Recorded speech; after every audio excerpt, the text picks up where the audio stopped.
জীবনে অনেক বেশি ভুল করছি, সবার কাছে মাপ চাই। আমার সব থেকে খারাপ লাগে আমার সন্তানদের আমি বেশি কষ্ট দিই। মানুষ সন্তানের জন্য কত কিছু করে, আর আমি জানি সন্তানের মায়াই ত্যাগ করছি। 2019 সালে আমার এইচএসসি পরীক্ষা শেষ হয়। তখন বাসা থেকে বলে যে তুমি তো এইচএসসি পরীক্ষা শেষ করলা, এখন কি করবা ভাবতেছো? তো আমি বলতেছি যে আরো স্টাডি করি। পরে বলে করো, কিন্তু আমাদের কাছে একটা প্রস্তাব আছে, তুমি চাইলে দেখতে পারো। তো মা বাবার অবাধ্য কখনোই ছিলাম না। তারপরে দেখতে আসলো। দেখতে আসার পর আমি আমার মাকে বললাম যে মা, সবকিছুই তো ঠিক আছে, কিন্তু একটু বয়সটা একটু বেশি লাগে না? আমার তখন 18 বছর ছিল, ওর তখন 35-এর মতো এরকম। তারপরে দাদু নানু সবাই বুঝাইলো যে বয়স্ক ছেলেরা বউদের অনেক ভালোবাসে বা কথা শুনে চলে, তুমি অনেক ভালো থাকবা। তোমার বয়সে একটা ছেলের সাথে তোমার বিয়ে হইলে দেখা যাবে যে ও তোমার কথা শুনবে না, তোমার ওর কথা শুনতে হবে, এরকম বাসা থেকে বুঝাইলো। আমি বললাম আচ্ছা ঠিক আছে, জীবন তো একটাই, তো হয়তো বা আমার নসিব এটা ছিল, এই জন্য এটা হবে। তো তারপরে বিয়ে হয় 19 সালে। সবকিছু মোটামুটি ধুমধাম করে অনেক অনুষ্ঠান করেই বিয়ে হয়েছে আমার। তারপরে আমি ভালোই ছিলাম, ও আমাকে অনেক ভালোবাসে বা আমিও ওকে অনেক ভালোবাসি। সবকিছু মিলাই আমাদের সংসারটা খুব ভালো ছিল। আমি ঢাকায় থাকি, বাড়িতে আসা যাওয়া করি, আর ওর ঢাকায়ও বিভিন্ন ব্যবসা ছিল, আমরা ঢাকাতেই থাকতাম। আমাদের ঢাকায় ফ্ল্যাট ছিল, ওটা আমার শ্বশুরের ছিল, কিন্তু শ্বশুর ওটা আমাকে লিখে দিছিল কোনো একটা কার্যক্রমে। আমার হাজবেন্ড একটা অনৈতিক কার্যক্রম করছিল, তো তখন সে বলছিল যে মা তুমি মন খারাপ করো না, আমি তোমার বাবা হয়ে তোমার দায়িত্ব নিলাম। 2021 সালে পরে আমার বেবি হয়। আমার যখন মেয়ে হয় আমি ওটিতে গেছি, আমাকে যখন ওটিতে ঢুকাইছে তখনও সিজদায় পড়ছে, আর আমার মেয়ে বের করছে তখনও উঠে নাই। যখন আমাকে বের করা হয়েছে আমাকে দেখছে, তারপরও উঠছে, দেন আমার মেয়েকে কোলে নিছে।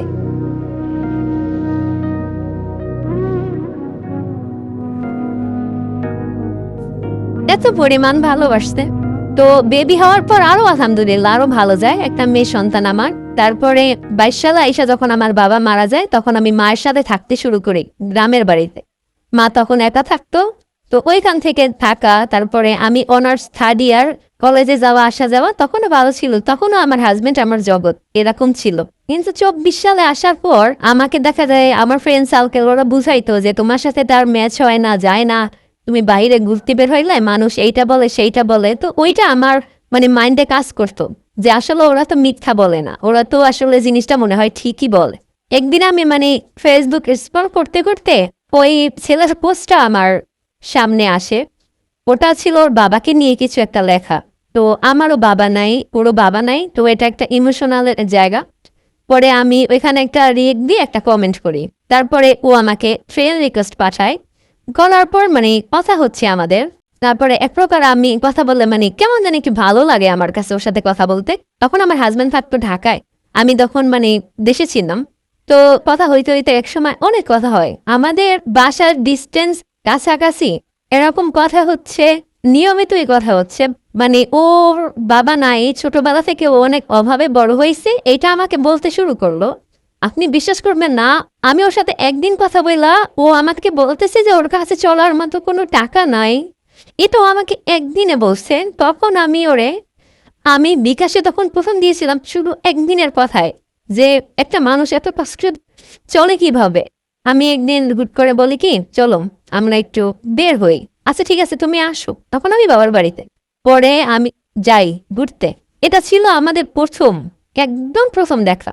যেহেতু আমি ওকে আস্তে আস্তে ভালোবাসতে শুরু করছি, ও আমাকে মাঝে মাঝেই ফোন দিয়ে বলতো যে তোমার বিকাশে টাকা আছে, বা ওর কাছে মানুষ অনেক টাকা পায় এইসব। পরে ও আমাকে বলতো, আর আমার মনে হইতো কি যে ও অনেক কষ্টে আছে, ওর জন্য আমার এটা করতে হবে। আমি আমার হাজবেন্ডের থেকে টাকা নিয়ে বিভিন্ন কথা বলে বলে আমি শুধু ওকেই দিতাম। সে রাজনীতি করতো, সেই টাকাটা পর্যন্ত আমি দিতাম। ও পুরো গ্রামে যাইতো ওর ছোট ভাইদের নিয়ে আসে, গাড়ি ভাড়াটা পর্যন্ত আমি দিতাম। এরকম করতে করতে আমি ওকে অজস্র টাকা দিছি ভাইয়া। আমি মোবাইল দিয়েছি, আমার 2টা নোজ পেন আমি ওকে দিয়েছি, যে এটা বিক্রি করে তুমি চলতে পারবা। তারপর আমি আবার দেখতেছি তোমার জন্য কি করা যায়। একসময় ওই ছেলের সাথে আমার সম্পর্ক অনেক গভীর হয়ে যায়। ও আমাকে কথা দেয় যে বিয়ে করবে, সংসার করলে আমার সাথেই করবে। আমি ওকে কথা দেই তো আমি একসময় ডিসিশন নেই যে আমি আর এই আমার স্বামীর সংসার করবো না, ওর সাথেই আমি যাব। তখন আমি বাপের বাড়িতে ছিলাম। তারপর একদিন আমার হাজবেন্ড চলে আসে আমার বাসায়, মানে বাবার বাসায়। আমার হাজবেন্ড আসলো আমাকে নিয়ে যাওয়ার জন্য। তো আমি তো ওকে দেখেই মানে আমার মন খারাপ হয়ে যায় যে আমি তো যাব না, কারণ আমি তো আর তার সাথে সংসার কন্টিনিউ করতে চাইছিলাম না। তো আমি আমার ওই প্রেমিককে ফোন দেই যে ও তো চলে আসছে। তো পরে ও বলে আচ্ছা ঠিক আছে, তুমি আধা ঘন্টা অপেক্ষা করো। পরে এটা ও যখন বলছে, আমি আমার বাচ্চাকে রেখে তখন পালিয়ে গেলাম। চলে যাওয়ার পর ও আমাকে ওর একটা ফ্রেন্ডের বাসায় 3 দিন রাখে। 4 দিন পর ও আসে ওইখানে। আসার পর একটা কাজই নিয়ে আসে সাথে করে। পরে বলে যে আমি যে তোমার কাছে আসবো থাকবো, আমার তো একটা লিগাল লাগবে। তো তখন মানে একটা ফর্ম থাকে, ওইটাতে আমার একটা সাইন নেই। আমি আর কিচ্ছু জানি না যে এটা কাবিন ছিল না এটা কি ছিল। পরে আমি যেই বাড়িতে আসি ওই বাড়িতে এসে ও মাঝে মধ্যে আমার সাথে সময় কাটাত।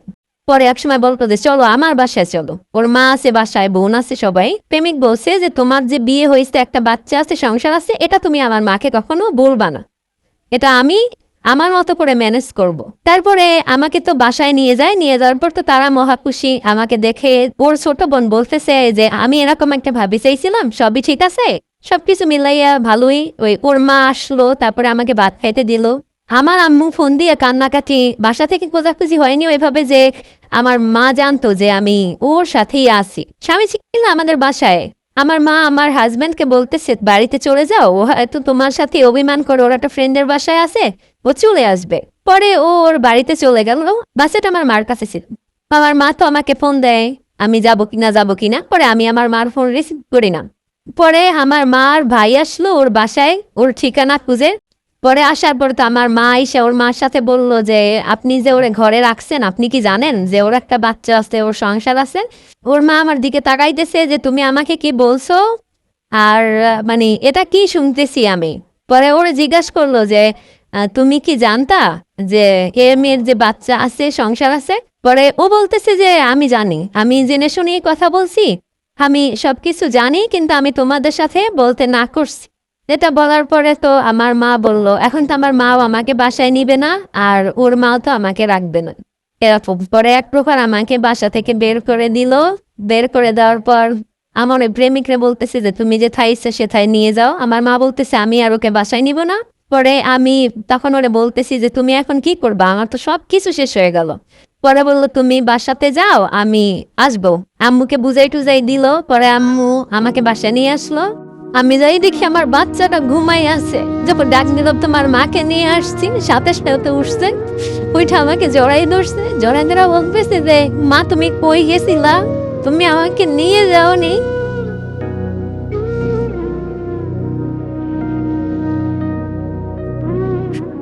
হঠাৎ করে আমার হাজবেন্ড আমার বাসায় চলে আসে।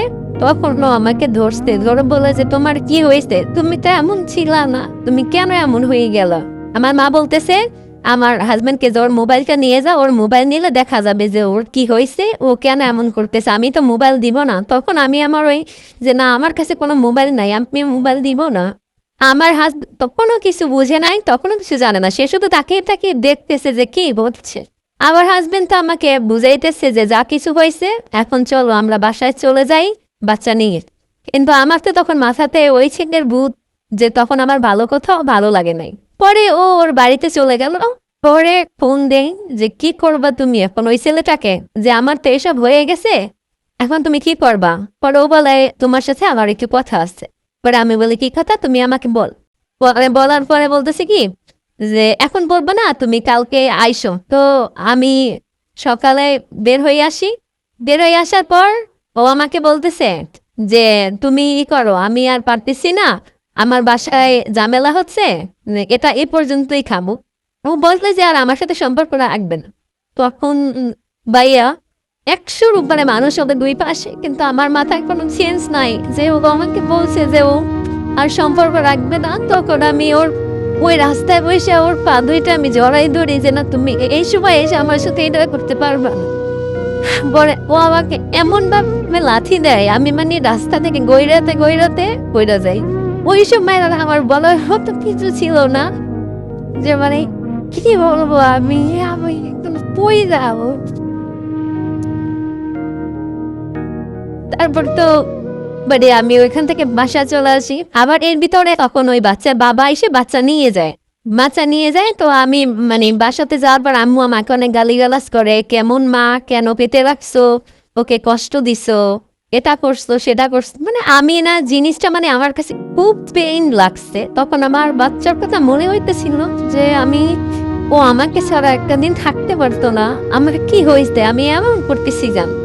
আমার কাছে বিষয়গুলো এত খারাপ লাগতেছিল যে আমি বাসাতে থাকতে পারতেছিলাম না। এই যে মা মানতেছে না, তারপরে বাচ্চা আমার কাছে নাই, আশেপাশের মানুষের কথা। পরে আমি বাসা থেকে বের হয়ে যাওয়ার পর ঢাকায় চলে আসি, কাউকে কিছু না বলে। আইসা আমি একটা চাকরি নিলাম, চাকরি করতেছি। আমি আমার একটা পরিচিত বাসায় আছি, আমার একদম কোথা থেকে কোথায় নিয়ে আসতে একদম রাস্তায় বসাই দিছে। আমি আমার বাচ্চাটাকে কষ্ট দিলাম, আমি আমার ফ্যামিলির কাছে কালারিং হইলাম, সবকিছু কাপার গেল। জীবনে অনেক বেশি ভুল করছি, সবার কাছে মাপ চাই। আমার সব থেকে খারাপ লাগে আমার সন্তানদের আমি বেশি কষ্ট দিচ্ছি। মানুষ সন্তানের জন্য কত কিছু করে, আর আমি যে সন্তানের মায়াই ত্যাগ করছি।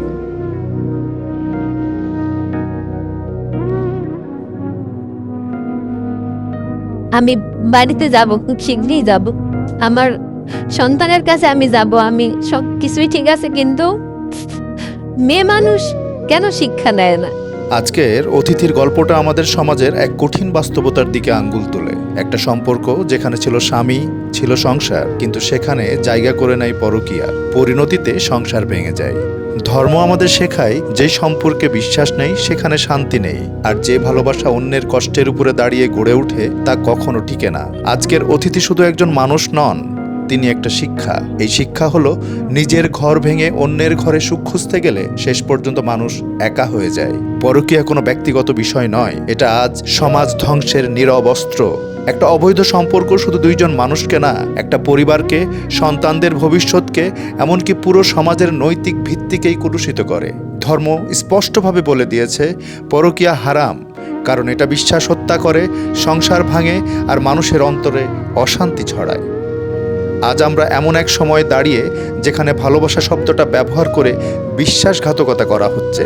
এটা সবচেয়ে ভয়ঙ্কর ব্যাপার। যে স্বামী বা স্ত্রী নিজের দায়িত্ব ভুলে পরকীয়ার পথে হাঁটে, সে শুধু নিজের চরিত্রই নয়, নিজের সন্তানদের ভবিষ্যৎ নষ্ট করে। সমাজ বাঁচাতে হলে পরকীয়াকে একটা নৈতিক অপরাধ হিসাবেই দেখতে হবে, কারণ পরকীয়া শুধু সম্পর্ক ভাঙে না, এটা মানুষকেও ভেঙে ফেলে।